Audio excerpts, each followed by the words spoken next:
來關心這台南的敬老卡呢，最近是引起真大的討論。有議員認為講，目前這敬老卡敢若會當坐公車，袂當靠計停車錢，嘛無點數通好累積，互人講這是六都當中上界歹的。民意代表是煩惱講，這偏鄉若準無來補貼這計停車錢，是大人要出門看醫生，就會加較困難。那社會局是回應講，主要就是因為這經費無夠用，會針對財政的問題重新過來評估。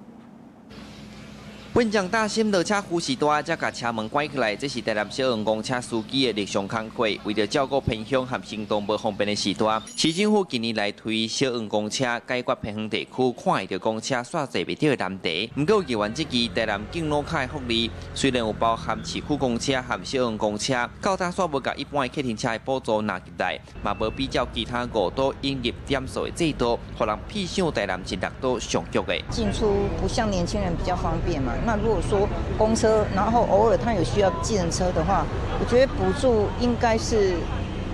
需要的啦。幾都其實針對這個敬老卡都有計程車的點數補助以外，甚至還有這個醫療的掛號費的補助，也希望說台南市政府能夠加速的來推動。實際個6都的交通福利提出來比較賣，台東提供特抓車主補貼，那高雄和新北有點數通扣。顛倒台南目前有緣維持公車免錢坐甲飽的模式，這對身體無爽快、無才調踮路邊等公車的時段來講，便利性確實有差。雖然民眾望福利通提升，社會局回應上大的原因是經費上大，若要比較辦理，愛個針對財政負擔、參政策效益進行評估。比到最後，什麼都是要錢啊，錢沒有又怎麼辦？還不是從我們老百姓身上拿？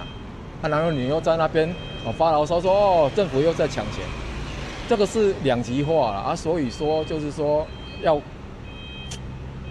平常心看待就好。敬老卡能夠結合可以坐計程車的部分呢，我們還是要視評估整個市府的財源狀況，還有市民的使用需求的部分，我們會謹慎評估來研議。目前台南這敬老卡辦卡率已經有8成，社會局講政策袂當干那看高一項的補助。小黃公車目前有42條路線，今年按算會去擴展，免怎佇財政規劃參長者福利之間找到平衡點，這嘛考驗市府團隊分配資源的智慧。記者蘇台南採訪報道。